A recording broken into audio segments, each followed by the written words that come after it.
There were two people sitting in a quiet room, the distance between them no longer measured in power or status, but in something far more fragile: trust. Edward leaned forward slightly, resting his elbows on his knees, his voice softer now. "Marcus, what does your mother do after work?" The boy blinked, a little surprised by the question. "She cooks," he said. "Sometimes she reads.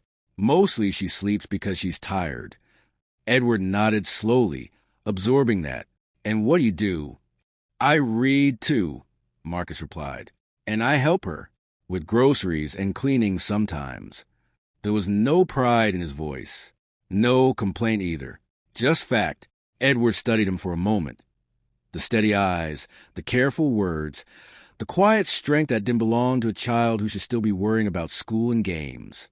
"You climbed 4 flights of stairs," Edward said, "alone, without knowing what you'd find."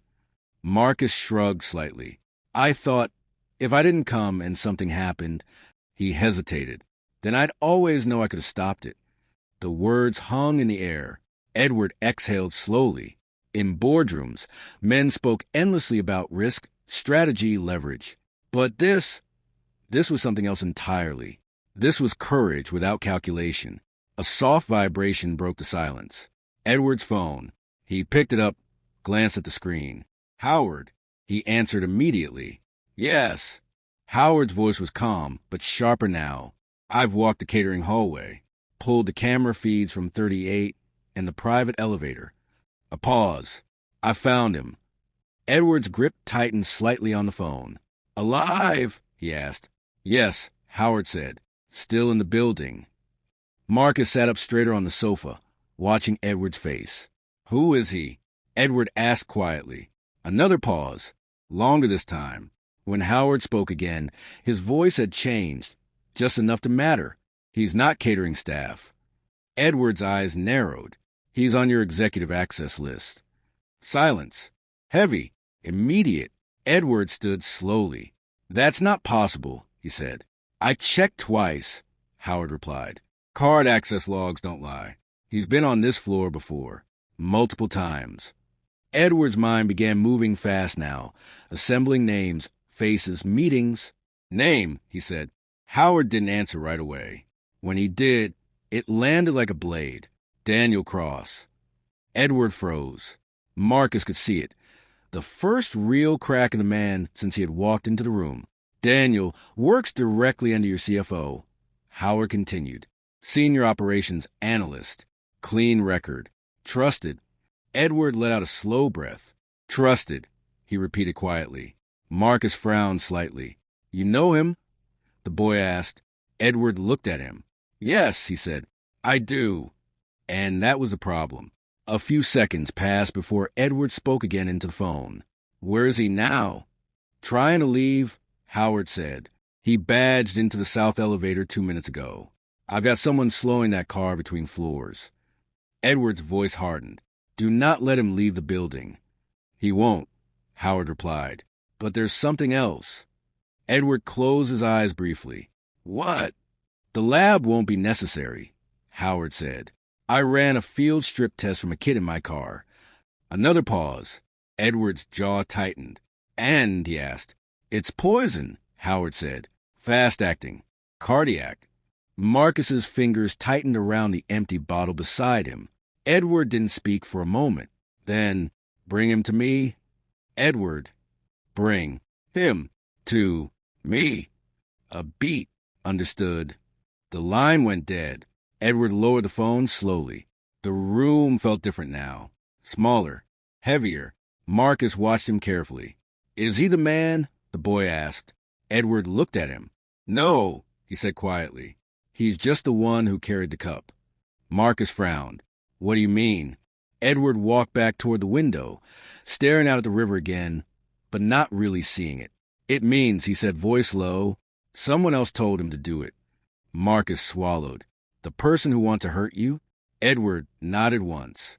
"Yes." The boy was quiet for a moment. Then, "Do you know who?" Edward didn't answer right away. His reflection stared back at him in the glass. Powerful, respected, untouchable, or so he had thought. Finally, he spoke. "I have a few ideas." A knock at the door. Not Howard's signal this time. Harder, more urgent. Edward and Marcus both looked up. Edward's expression changed instantly. Controlled again. Calculated. "Stay here," he told Marcus. The boy nodded. Edward walked to the door, paused, then unlocked it. Howard stepped in, and behind him, a man in a gray suit. Dark hair, breathing fast, eyes wide, a faint line near his jaw. Marcus stood up instantly. "That's him," he said. The room went silent. Daniel Cross looked at the boy, then at Edward, and in that moment, everything changed. "If you want, I can—" Edward let the sentence hang in the warm afternoon air to Marcus's fishing line sliced softly through the still water, the quiet rhythm of it somehow grounding everything that had happened. "I don't believe I can ever repay what your son did," Edward continued, his voice calm but heavy with meaning. "There isn't a number that makes sense for a life saved, but there are choices I can make." Doreen didn't interrupt. She just watched him, steady, patient. Edward finally opened the folder. Inside were several documents. He turned them toward her. "The first," he said, "is a fully paid educational trust for Marcus. It will cover any school, any university, anywhere he wants to go, for as long as he chooses to learn." Doreen's fingers tightened slightly on the armrest. "The second," Edward continued, "is a position. Not for him, for you, if you want it. A supervisory role in one of my residential properties. Better pay, better hours, stability." He paused. "And the third," he looked out toward the pond where Marcus laughed quietly to himself after a failed cast, "is something less formal." Doreen followed his gaze. "This house," Edward said softly. "Not ownership. Not yet. But a place that is always yours if you need it. No conditions. No timelines." Silence settled between them. Not uncomfortable, just full. Doreen looked back at him, her eyes clear. "Mr. Whitmore," she said quietly, "I didn't raise my son to be rewarded." "I know," Edward replied. "That's why I'm offering this anyway." Another pause. Then, slowly, Doreen nodded. "Then I'll accept," she said, "not for what he did, but for what it lets him become." Edward smiled. This time it reached his eyes. Out by the water, Marcus finally landed his cast perfectly. "Did you see that?" he called, turning toward them. Edward stood. "I did," he said. And for the first time in a long time, he meant it without distraction, without fear, without calculation. Just a man, watching a boy who had changed everything. Simply by doing the right thing,